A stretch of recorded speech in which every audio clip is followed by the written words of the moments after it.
This is month 4, or actually month 5 of our bi-monthly Monday masterminds. We aim to have a new, interesting, valuable topic every time, and a interesting and valuable guest who can bring, what's worked for them in their business to the table and share that with you. So we're very lucky to have Marco Gomez with us today. He's been a business partner of my mom's for, probably the past 15 years.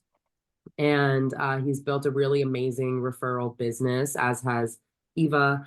And, he has just been an industry leader. He took his financial background and launched his career in real estate, has a top performing team. He is one of the top 1.5% of New York State realtors in 2021 and 2022. And he specializes in probate real estate and has a really, really robust agent-to-agent referral network. And so that's what we're here to talk about today. And I'll let my mom sort of introduce herself as well, and then we'll turn it over to Marco. Hello, everyone. Thank you for joining us today. I just want to say something. This is such an appropriate topic for me to be having with Marco, because I think Marco was probably one of my very first referral partners. We met early on and basically built our whole relationship around getting to know each other and referring business to each other. And I got to learn from Marco firsthand. And I'm so excited to know that everybody here is going to be able to do the same. Please feel free to ask questions. You could put questions in the chat or just raise your hand, and we will look to make this as interactive as possible. Before I turn it over to Marco, I will say that we are going to be handling this call a little bit different than we've done in the past. We're adding a component of about 8 minutes or so where we will do breakout rooms. And 3 or 4 people will get put into a breakout room with other randomly chosen agents. And that way you can actually start your referral business right here and now, real time. So that will be a component after Marco talks a little bit to us about what he does so well and how he got here. Marco? Hey everyone. So for those of you that don't know me, like Colby mentioned, I spent a decade in finance. My last position was as a VP at Bear Stearns, working for Chaffee and Tannen. And so I was one of the last people standing there. And then I had just gotten a real estate license in 2006 because a friend of mine who was an attorney had asked me to for his boutique firm. So I was like, all right, so now that finance is over, let me jump into real estate at the best time in the world, right? Right around 2008. So that's how I got into real estate. And, like most real estate agents that start in the industry, every manager always tells you, oh, call the expireds, call for sale by owners, and just hit the phones all day, all day. And, I mean, I've done sales in the past, and it's not a fun way of doing real estate. I mean, it's definitely to make phone calls every day, but calling complete strangers every day is just tough.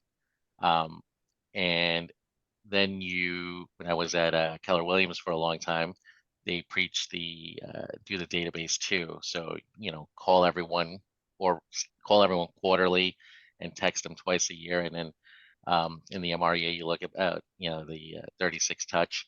So it's like, all right, well, if we're going to do that for people that we know, would it be easier to do the same thing with real estate agents that have people moving from states that we live in?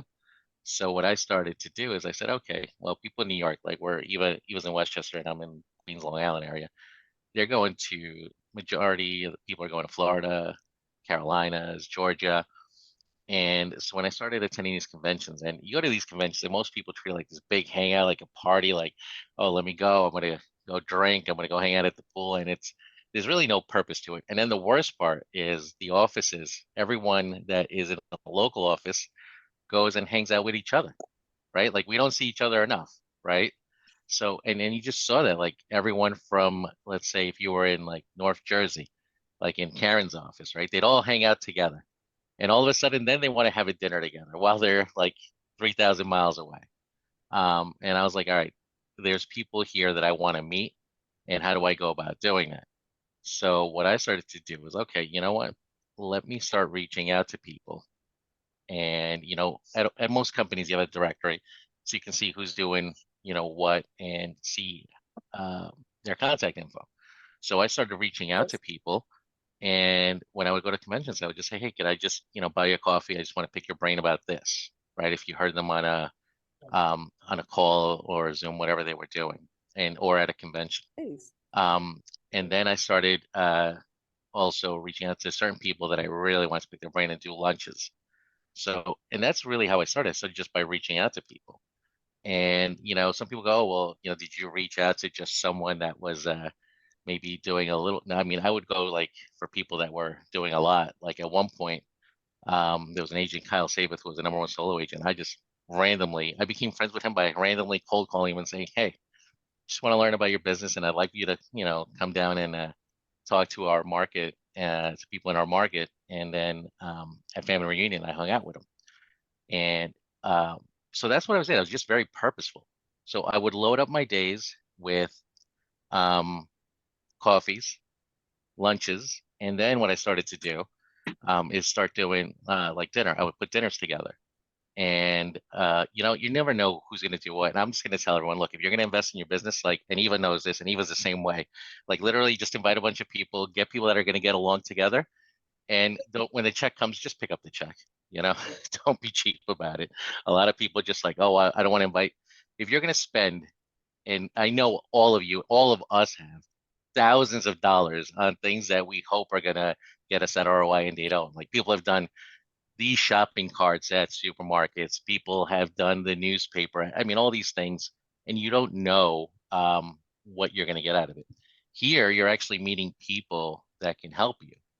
And I mean, just by some of the people on this call, I can tell you, Karen Kleiman, who's on this call, I have probably over the years gotten at least 6 or 7 referrals from people that she knows, just because she said, hey, I know Marco. I know the kind of person he is.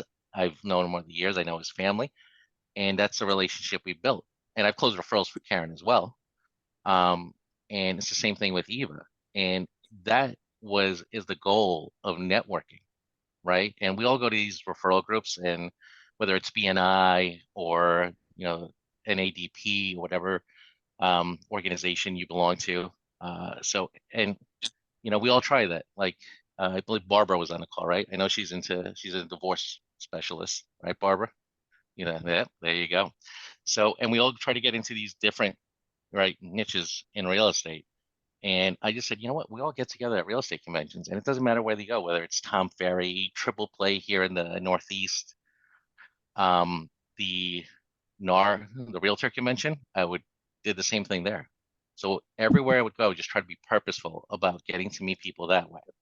And then the trick is to really get to know people. And you put them in your database. Like, I send out Girl Scout cookies to a lot of people, mostly agents more than past clients, because a lot of my past clients, they relocate down to Florida, the Carolinas. I'm never going to see them again, most likely. So agents, however, are doing this business every day. So it's like they always tell you, you know what, if you're going to network with attorneys, do it with estate attorneys, right? Because they can send you multiple pieces of business. Financial advisors, well, real estate agents also are in the same business. And even though they may not have a referral for you, they'll know someone that does, and they can say, hey, you're so-and-so. And I mean, it doesn't matter, even sometimes the reciprocal states. Like, I have a friend of mine in Alabama, and she was like, hey, I know you're thinking about making a move to a company. Talk to Marco first. Talk to him before you make a move and get his take, because I think it'll make sense for you to do that. And lo and behold, that worked out really well. So it's not always, so it could be anything, whether it's you're looking to bring someone into your organization or referrals. And I will tell you that strategy over the years, every year it's about 100,000, I would say, in GCI. Some years it's a lot more. But like during the pandemic, it shot up. Like, agent-to-agent referrals, I was doing about just A2A was about 2 to 250 in GCI for a couple of years, just off of that. So I mean, it's really important to build those relationships and to stay in touch with people. And it's not only at conventions. Like, even I and Karen, a few people on this call, like, we've gotten together we get together outside of the real estate conventions. We've gone to, masterminds that we put together, our friends have put together. And you really get to become friends with these people. Like just this past weekend, I was down in Clearwater Beach, and I know Ron Howell's not on camera, but I met up with Ron and his wife, and we did some masterminding. We hung out for the day, and we had a great time. And then I saw a couple of other realtors down in Florida that I'm friends with, and so it's become, you gotta like kind of meet people, and the ones you really connect with, build those relationships. And it's a lot easier to do it because you have so much in common that you can talk about. So, um, I don't know, Eva, I know you had some questions or that you Well, want to Marco, ask I me, or I wanted can to kind ask of go into you, systems. Go ahead. I wanted to ask you, you mentioned, the dollar amount in referrals, but do you have an idea of what percentage of your business has come from agent-to-agent referrals over the years? I know it fluctuates, but I mean, I would say that the average on any given year is about 30 to 45%. Yeah, depending on the year. so for me, just to contrast that a little bit, and I'm not even saying that I recommend this because you don't necessarily want all your eggs in one basket. But I had some years during during the pandemic and throughout the last maybe 5 or 6 years where I had 70% of my business come from agent to agent referral. I gave out, probably $250,000 in referral business, Mhm. in referral money from business that I got. So, this is not something that has to be a small piece of your business. This is something that really can grow. And then the second thing I wanted to mention, that you said, and I wanted you to elaborate on, is the extension of, talk to Marco. So I get calls all the time for Long Island. I'm not in Long Island. Or I get calls all the time for Queens. I'm not in Queens, but I know who somebody should go to if they need that. So when you're developing this relationship, this referral relationship, it's an extension to who you know and who they know and who they know. And I'm sure you get a lot of that, right, Marco? Oh, absolutely. And it's like if someone says, "Hey, who do you know on the Cape that you got to talk to?" I'm like, "All right, call Nicole Wiley." Well, I know she's driving right now, so I don't want her looking at the phone or anything. But and again, I've been to the Cape. The one time I visited the Cape, guess who I had lunch with? Actually, she came over to hung out with us where we were staying.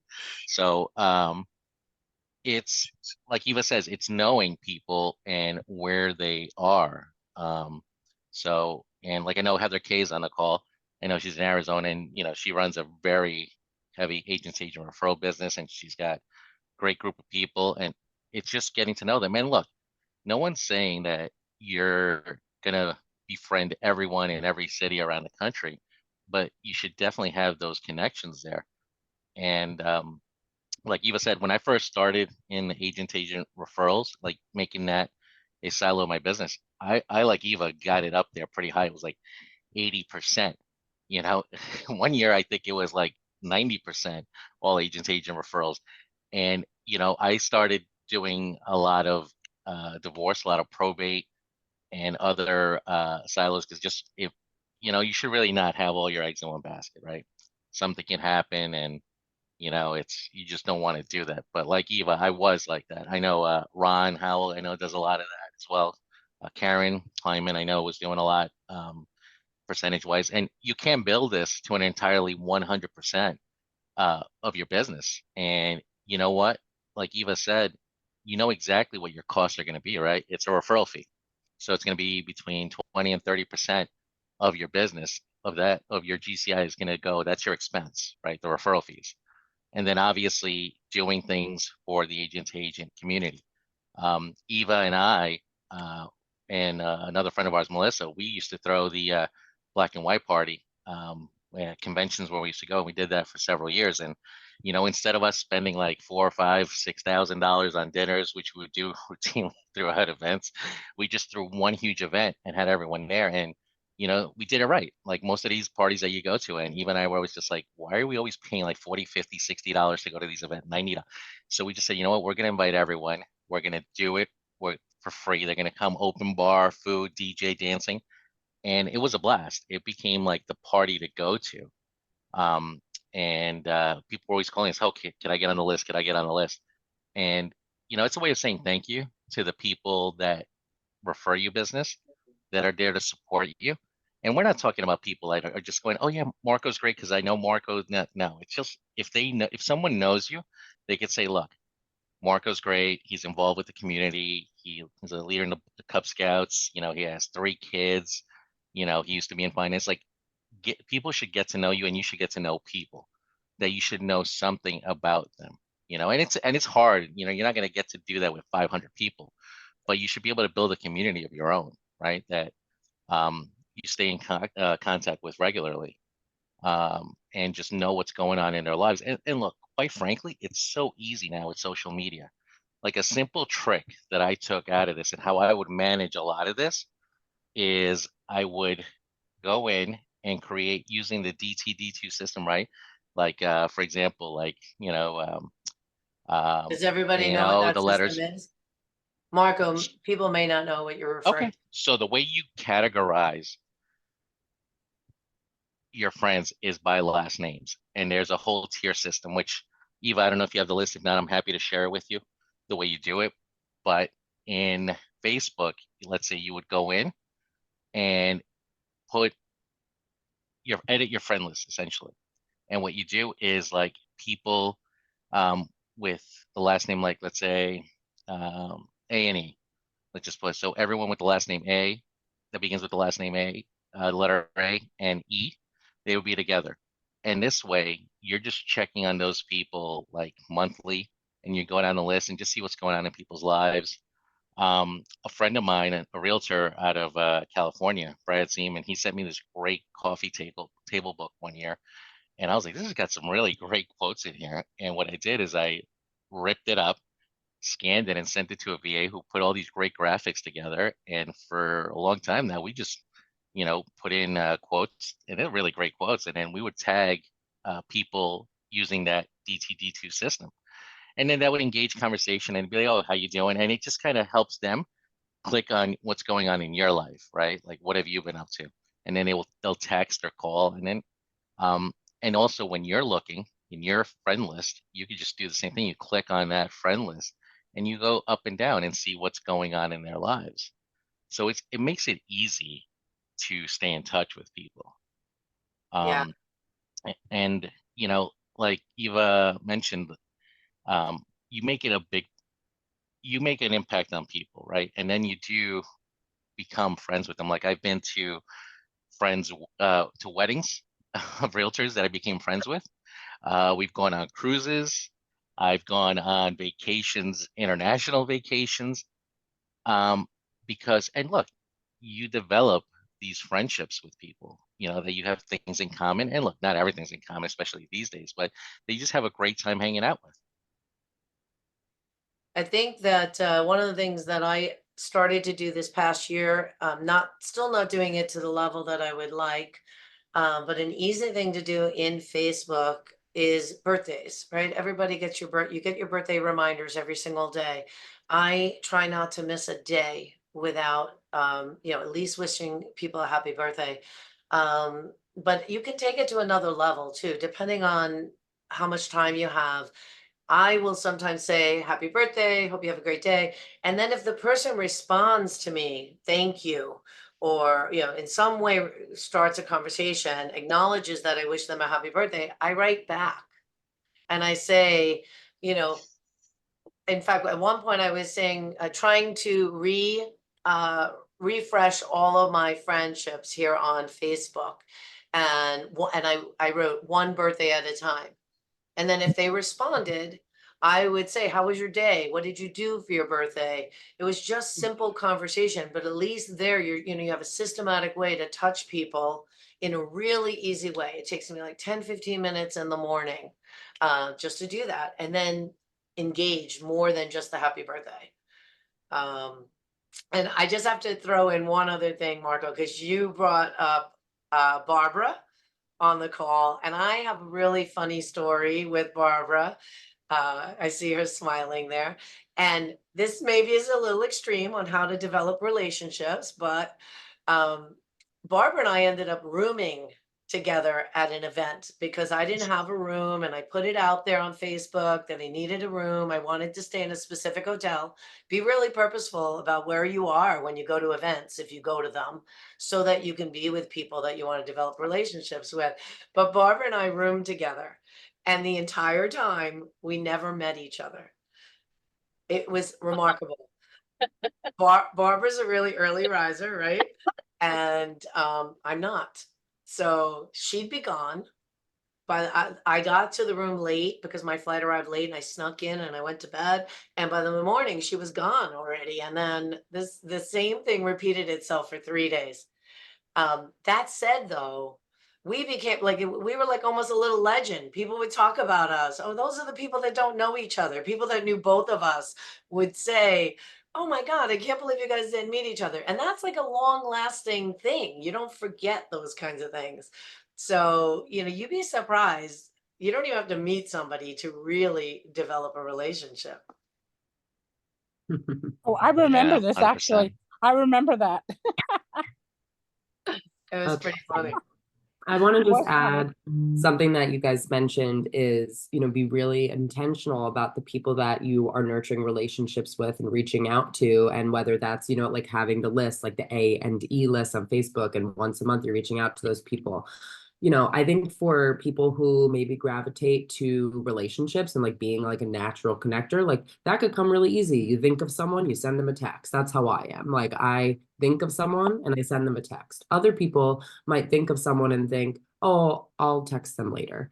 And then you might never get to it. So I think that, if nurturing relationships isn't something that comes really naturally to you, like maybe starting out in a way where you're kind of systematizing it and like you're time blocking for it. Like every week, there's a 2-hour time block on Monday where you're reaching out to your, A and E list on Facebook, and, being really, really intentional about it in that way so it doesn't fall to the wayside. That's how you really start to build it as a leg of your business. Yes, Yeah, absolutely. 100%. Yeah. And then you do things like I was mentioning the Girl Scout cookies that I mailed out. Um, I started doing that years ago, and then it's like people start taking your idea and they like one up you. This year I got a box. Actually, I have it like up here. It's like this huge. I used to just my wife would wrap the Girl Scout cookies, right, and mail them. So this year I got a huge box with a box of Girl Scout cookies in it, a bunch of like confetti in there, and like all these other candies and all these things. And I was like, wow, I got one up on the Girl Scout cookies, and I gotta kick it up a notch next year. So it's things like that. And and look, it's just a way to stay in touch with people. Like and you could come up with anything. Like I have a great coffee mug that someone sent me, and it was just like had this great quote on it. And then you meet people like, when I go visit another city, I always try to make sure that I connect with people that I'm friends with there. And even if I'm not, like I mentioned Ron last week, he drove 2 hours, 2.5 hours actually, to hang out with us. And when people come here to New York City, like Eva and I make sure that we kind of try and connect with them and get together. It's not always possible. We try our Me best. too. Me too. Karen, stop stealing our limelight. Come on now. She's Karen. We love Karen, by the way. Karen, I've driven to North Jersey just to have dinner with Karen. All right. When it opened, when was it? Ocean Prime opened up? Oh, no, it was Eddie V's. Eddie V's. Yeah, she's. That's So, what true friends. All right. And Eva too. Eva's come to see me. She come to my market center and all that. So I love these guys. They're great guys to connect with and do Yeah. And then business Now we're with. gonna have to get together in Florida. Now that you're down in Yes, Florida, Karen. that's true. That's And true. just a There you comment go. on I'm down that. there too. If anybody comes to Sarasota, let me know. I'm down there as well. I'm in Boca. Well, Don't we're look going to Yeah, have I'm a on the other chance to side. all talk to each other in little groups, and hopefully some new friendships and referral partnerships will be made right here today. But I do want to ask Marco, this all sounds rosy. We all sound like we're all great friends, and we are. And, that developed over the years. But there are challenges as well, right? So, Marco, how do you manage, when you're developing new friendships, new agents, in areas that you already know people? Is there a specific thing that you do? Yeah, I with mean, that and kind of. unfortunately, yeah, that happens. It happens to us all the time. And, one of the things I will tell people is that, they hear me, preach about agent referrals over the years, just because I think every agent should build those relationships. And, I'll get agents from the same city that come to me and they'll be like, oh, I'm a Florida agent. You're in New York, so you must send out like 100 gazillion referrals to Florida. And I'm like, no, because the way it works is agents, or I'm sorry, like say a seller in New York, let's say they go on vacation to Florida. They see it, they fall in love with vacation town, and then all of a sudden it's like, all right, I'm gonna move down here. And then the agent is, if they're really smart and know what they're doing, they're gonna say, oh, well, do you have anything to sell back home? Yeah, I do. Do you have an agent? No. Oh, let me connect you with someone. And then that's how they connect us. Most people don't reach out to us first. Like even I aren't getting all these phone calls saying, so listen, I'm thinking about making this cross country move. And who do you know down in Orlando, or who do you know down in Sarasota or whatever, or Atlanta? No, it's usually the other way around. So, and we explain to people that, look, we'll obviously try to reciprocate and help out, but I don't, you don't want to misguide people. It's just mostly the cities where people are going to. Like for example, like Heather K is down in Arizona. People go down there, they fall in love with the weather, the golfing and everything. And then, she'll ask the question like, hey, where are you coming from? If they say, oh, somewhere up north or in the Midwest, but they're not speaking to the agent, and they may be friends with agents in their cities that they're selling, but it just doesn't work that way. I've Yeah. actually sold a property for someone that I knew that was referred back to me because they went on vacation. They happened to say, oh yeah, I know Mark. I'm like, great, I'm paying a referral fee anyway. So it happens, even though we try to tell people, it just, they connect with someone and then they build a rapport. I had 2 referrals that I received this week from agents in Florida. The people went down there on vacation and said, you know what, I'm tired of New York and I'm going down to Florida. And then they connected them to me. And by the way, most of these people, these 2 referrals, they didn't even connect with me because they knew me or someone said, oh, Marco, is the person you should talk to. They literally just looked up on one of them was, I think the Wall Street Journal Realty Trends was one, and another one looked, what were they doing? I think they looked up on Zillow. So it's also important to make sure that, and I'm sorry, that one's on Zillow, Google reviews. So that's what they did. And then they happened to look through the Google reviews, and a lot of agents, one person in particular just posted, wow, Marco was a great referral partner. I just sent them someone and he closed them and it was great. So that was like the top review.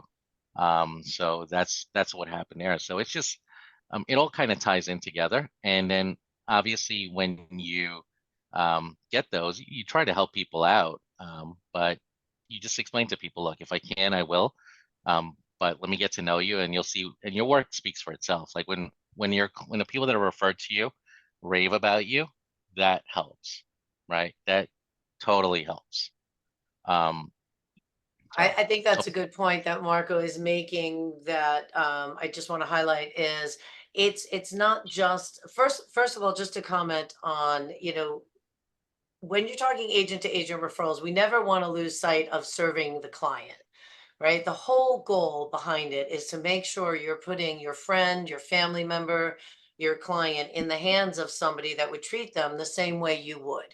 That's ultimately the goal. So having more than one referral partner in an area, in my opinion, is not an issue, because different people interact with people in a different way. So there's a lot of ways, unless you're coming from a scarcity mindset, there's a lot of ways to plug people into the right people.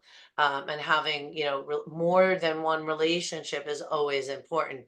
But secondly, I think it is about a combination of things, just some friend or some colleague of mine that I've met, no matter how many times I've met them, if it's just one person saying how great I am, and then somebody goes and Googles me and I don't have an existence, or somebody doesn't see, my production numbers, or somebody doesn't see value in me in other avenues, like, like Marco just said, when they Googled him, they found who he really was. So it's right. more than one avenue to build this, to get to, a very successful referral business. Are many people here doing a lot of referral business now? Does anybody want to comment on their current referral business? What's worked for you? What hasn't worked for you? You know what? I'll make a comment. Hi, So Heather. I think, how are you guys? Hi, everybody. You know, one thing that I'll say, and I've seen Eva and Marco do this to, you know, to a high level, is about creating business opportunities for your other referral partners. I think that's one of the most powerful things and appreciated. It's not a one-to-one, you know, we're looking at the long game there, right? And I think that, you know, that's really the thing coming into the market centers. I think Karen mentioned it, you know, really promoting your people to a high level, I think creates that deep bond. Yeah, I absolutely agree. I think it's really important to shine a spotlight on the people that you know and love and refer, so that other people can appreciate them like you do. I mean, we're seeing it with people interviewing people on podcasts, bringing them into the office, creating Zoom calls. There's so many ways that we can support each other. And to that end, I don't know, Marco, I can't put it on my screen, but, you know, like the New York to Florida or New York to a warm climate, or East Coast, anywhere, I find that sending out properties right after multiple snows, or when you guys have had really bad weather, or even after your big tax bills, are a great time to time some communication to your sphere. Yeah, and no, 100%. sharing listings and things like that. I don't know, Marco, do you do that? Exactly. Yeah, I've done that when people like I Mhm. get emails and people tell me, "Hey, can you send this out because you know we have this great property and I think someone from the Northeast might be interested." It's like a $1 million house down in Florida, and they're like, "Oh well, if they sell their $1.5 million property on Long Island, this is a steal," you know. So yeah, I do get that, and we do share that. And to Heather's point, I mean that's probably the greatest thing to do is how you can help people out. Is by doing that. Like, hey, let's put out listings from people in other areas in warmer weather. If you're in the Northeast, that's definitely something to do. And you know, I mean, and not to get into it too much, but you know, this year, you know, hey, listen, if you're interested in moving to a state with, you know, warm weather, lax, you know, more tougher laws, whatever it may be. I mean, you come up with it. You know your audience. Gear towards, you know, gear everything towards your audience, and I think that would help you, right? So you'll be able to send out referrals. I mean, even I would rather collect referral checks than send them out. I mean, we're happy to, you know, send them out, but we'd like to collect a few as well. So. Well, and I see Stephen's on the call here, and I've done that specifically for you with a property that was unique, and I think that it makes me look better as well. And not only is it helping Stephen sell his property, but it makes me look like I have a broad reach and that I have properties, you know, kind of all over the place. People don't realize when you're posting something that it's not yours. I mean, I always give credit, of course, but they don't necessarily look at it like with a fine-tooth comb and say, oh, this isn't her listing. They say, look at all of these beautiful properties that are showing up on her sites. Stephen, do you do that all the time? I know we did it once or So twice. I usually do this for listings, and I do like what Marco said, and I believe Heather as well. Like if you have a heavy snowstorm, perfect time to reach out. Because I definitely think, I mean, I was just talking to one of my vendors that I get closing gifts from. He's up in Massachusetts. I called him like last week, and I'm like, yeah, it's 80 degrees here. He's like, I'm wearing a wool sweater. I'm sitting in Falmouth, Massachusetts. So, definitely like very applicable. And I like having other listings too, because I like it. Like I work with international, like my wife is German, so we work with a lot of international clients. And a lot of times if you have options for different areas, we love to be able to share that too. Because I mean, I have clients that have multiple homes here in Charleston, you know, a ton of business going from here to California. I always get the LA people that are coming here and be like, oh my God, you know, the house I can buy here, oceanfront, will cost me 3 times in LA. You know, Hampton's the same type of conversation. So the broader it is and being able to connect, it's just so much nicer to being able to be like, hey, like, I don't know if you have a buyer for this, but like, I would love to like pay you a referral fee if you could find something for one of our listings down here. Absolutely. Exactly. Absolutely. So Colby, how are we on time and doing the breakout situation? yeah, now would be probably a good time to have everyone break out for 6 minutes. And really what we want you guys to talk about is just get to know each other. Like, what market are you in, obviously, but like, what do you do for fun? Like, really starting to just build relationships. I see a couple people dropped out. They're scared to meet everyone, unfortunately. But for those of you who stayed, I'm glad that you It's did. only 6 minutes, and we hope to see you back after, just to share an aha or two and then run off to your businesses in the sunset.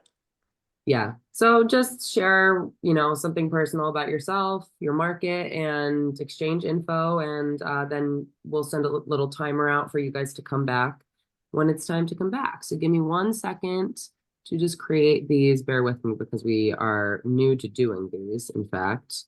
Let's see. Yeah, the breakouts, we've not done that before. Good job, Colby. Thanks, Karen. Yes, I could And not thank you guys survive for without doing that. her.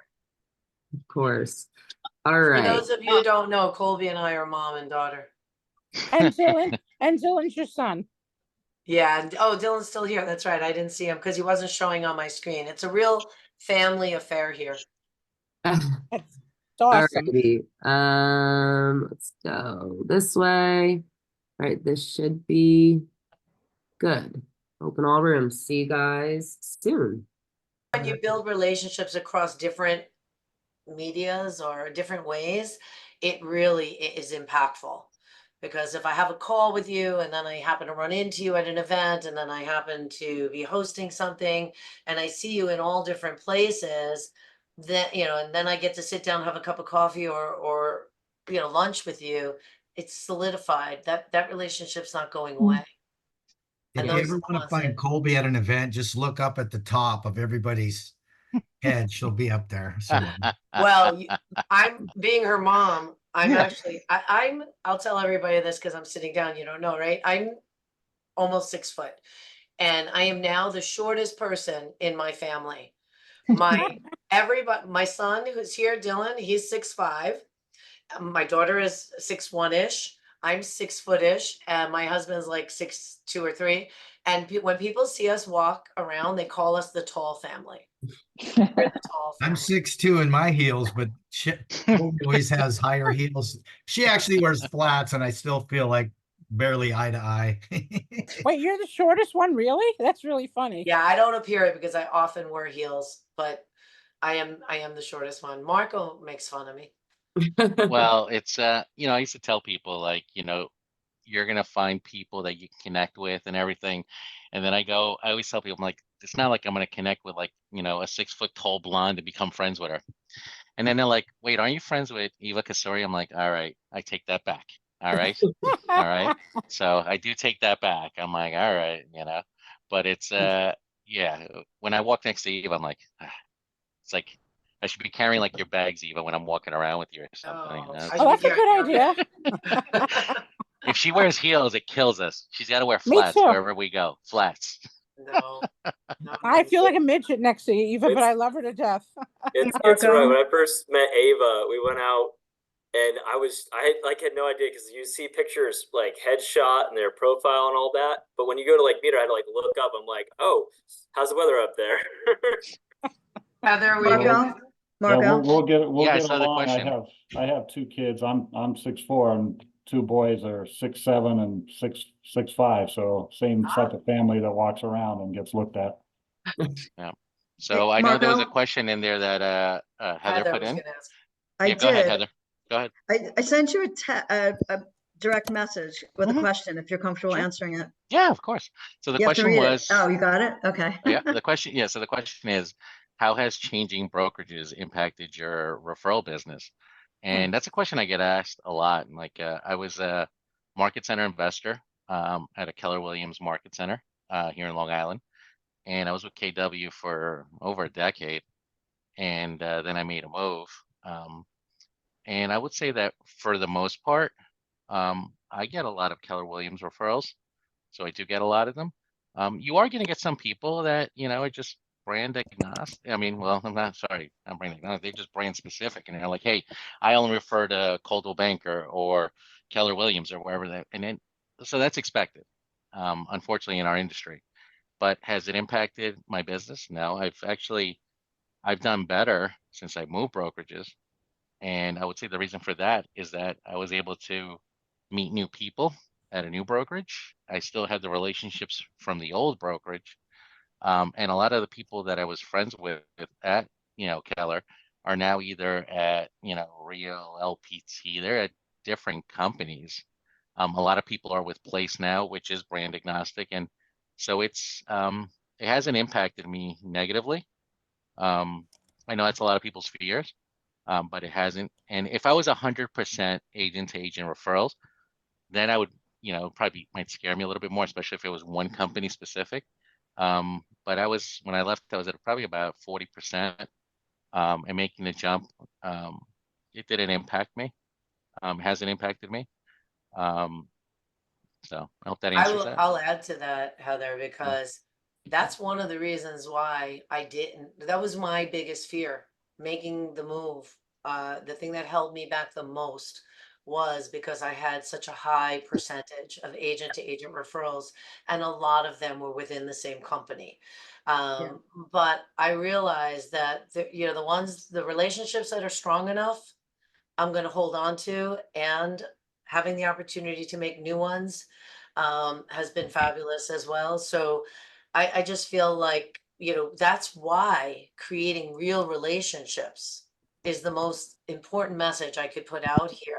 And I think Marco would agree. It's, I'm not working with Marco, no matter where he is. I'm not going to work with Karen, and where, these are people that I know and trust, and I know and trust them not because of their brand. The brand doesn't hurt. Obviously, if you're with like some fly by night, you're kind of like, who is this? But other than that, it's about the person for me. I mean, years ago when I started doing agent to agent business, I felt the comfort level of the ethics of being with someone else from KW, that I would get paid, that, that would be that. But at this point, I'm seeing so many people move, and, people are moving for lots of different reasons. And I think as we mature in our businesses, we realize that, the brokerage is far less important than we are to each other. It's been almost impossible to keep up with my group. And frankly, I'm at the point where I really just don't care. And I'm toying with the idea of just making it broker agnostic. And I'm wondering what the fallout will be from that. But One of yeah, the benefits of doing this is that it is broker agnostic. And, I think there's a true benefit even within your own market center. Right now, I'm part of a group where there's a ton of agents in it, and it's all different brokerages. And the value there, even though they're in my market center, my area, is when I'm up against them on a deal, I know them. They know and trust me from another place. Yeah, and in my local world, I've ended up being involved with some really high performers, some of the top agents in the community, and I want those relationships. So it's changed my thinking a lot, and I just thought this was a good group to bring that up with. I hope you don't mind. I don't want to take you guys off your agenda here, but I think I just think it's a really important topic right now, at least in my world, with what I'm thinking, what I'm seeing, how I'm seeing the brokerages behave, some new brokerages, as Marco said, Real and Retsy. And, I mean, maybe there's a better mousetrap out there. Yeah, I think that having go open ahead. conversation is the best. Go ahead, Marco, I'm sorry. No. You go ahead.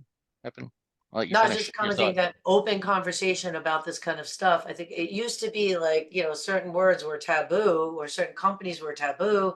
And now I think it's more about relationships, and that's where I'm putting my energy. That's why we picked this topic. My daughter works as a coach with a lot of different agents from different companies. It doesn't matter as much. I think 5 years ago, it mattered more to me, at least. I don't think it matters as much now. No, I agree. And, there's an agent in my market who wrote a great book. Her name is Jennifer Werner. And, it's like, we're all looking at this and saying, I don't want the brokerage to prevent my relationship from her, learning her. I like the idea that we're free sharing and we have collaborative conversations. I agree. Actually, Heather, I agree. In the end, I'd it like- helps the client, I'd right? like to say something. I'd like to Well, say it something. helps us grow. Who's that saying that? It's Candace. me, Candace, and I'm sorry I have my screen Oh, no, off. no, it's just that I my have people Candace. behind me that don't want to be in the screen. Hey, Candace. One of the Candace. things, hi guys, hi Marco, hi Hi, Eva. Candace. I love all that you guys do. Thanks for the invite. I have something to say regarding this topic. Obviously, I too have left Keller Williams, and just want to touch on something that I don't hear any of you saying that I say all the time.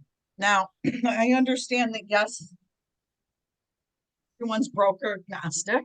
And I think that all of us that have experienced moving have experienced some pushback on that when it comes to the agent-to-agent referrals and some of the groups that we're involved in. Here is my answer to a lot of people, and it's been this way since before I moved. One of the things that I like to do is I'm very loyal to the people that I'm connected with as far as referral partners, but I don't have just one referral partner in every state. And there's a reason for that, because I partner my client with the best agent that I think is going to match well with them. Just as I do the inspector, the lender, the whoever else is involved, the cleaning lady, you know, I have several of everything. And but again, I have my main go-to. So when people say, has it affected or have you gotten pushback? My answer to the people that have pushed back at me is, look, it's my client first. And that matters. I mean, Yes. one of us could be the best agent. I could be the best agent in Michigan, but what if the client wants a male? Or what if the client just wants someone that's new? Or maybe they think I'm too luxury, and I get that a lot. And they're looking for someone that's just down, you know, in the trenches with first-time homeowners. You know, you have to kind of have everyone in your bag to kind of cater to your client, because that's who it really matters, not us. Yep. You know, Thank you for 100%. that, Candace. And I alluded to it, but didn't expand on it the way you just did. I think it is important that our clients, in the end, are what's the most important here.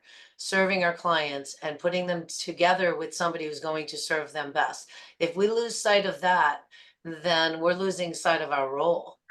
The thing is to have the relationships in your pocket, so that when somebody says, do you know somebody in Texas? I'm not going, yeah, let me get right back to you on that. You know, I know who my people are, and there may be more than one. Yeah. And I think like Candace said, you know, it's kind of important. Like, for example, Candace referred someone to me years ago, right? They still haven't sold. But I mean, when they call with questions, I always answer. Now it's become I think a sibling Are they still dispute. contacting you? Yeah, you know, Oh, and I then know it's it's like a family dispute, yeah. that's for sure. And but But you know what? what's Any ironic other about you know what's what's that? Go ironic ahead. about that, Marco? I was Yeah. in no groups and had no agent-to-agent people at that time. That was well before I got involved in all this. I Right. actually was referred to by someone in my office. I said, I need someone from New York. And they were like, oh, Marco's the guy. Isn't that something? And then we finally met in person at the black and white party. Yep. The one that I Marco's actually black- didn't host. That's the one we Marco's made. black and white party. It was the Yeah. first year he didn't do it. Yeah, it was the first year he didn't do it. He was an actual guy. Yeah, I was an actual guest at a party that I started with Eva, and yeah, but you know, to that point, it's just like you got to get the right person. Like any other agent, first of all, I had to walk them through probate. They will say, I helped them, they got that done, and then I've stayed in touch. Then when it became a sibling dispute, and it just, you know, from time to time. I mean, and the thing is, like Candace knows that if I ever list and close that property, she's gonna get paid, and she's moved on brokerages. Yeah, Mhm. that's the So other it's thing, because integrity, that's right? more important thing is to make sure that, you know, I preserve the relationship, you know? I mean, I'd love to send someone to Detroit, but you know, normally we don't get a lot of people going from New York City with the, with our issues to Detroit, Michigan. So, No, I know but, that. you I know, don't really, truly get a lot of action on the boards, right? As Yeah. we like to term them. I Right. get more of just this, the calls and the whatnot. I participate on the boards and give as much support as I can, but again, there's not many shout outs to the Michigan, Detroit area. And when they are, they're It's usually cold pretty- there. Well, Just like and here. they're usually like in the places I don't want to go. I'll leave it at that. I don't want to break fair housing amongst a bunch Right, of exactly. But one So thing that guys, is important to say, if I could just say one thing even real quick, is like, yeah. like Candace said, you make those relationships. And if you could make if you could connect with 100 agents, right, and create relationships in the next 2 years, and if you can get 10 pieces of business just from those relationships every year, Yeah. I mean, in most markets, that's 100 grand in GCI. I mean, think about that, and it's just from doing things like this, connecting with them at conventions. And just because you're not with one company, I mean, you could still go and just hang out with people. I do that. I just go and go to a party or hang out and go to dinner. It's a lot easier than going to 10 different cities. If you can go to, Me too. yeah. So. Yes,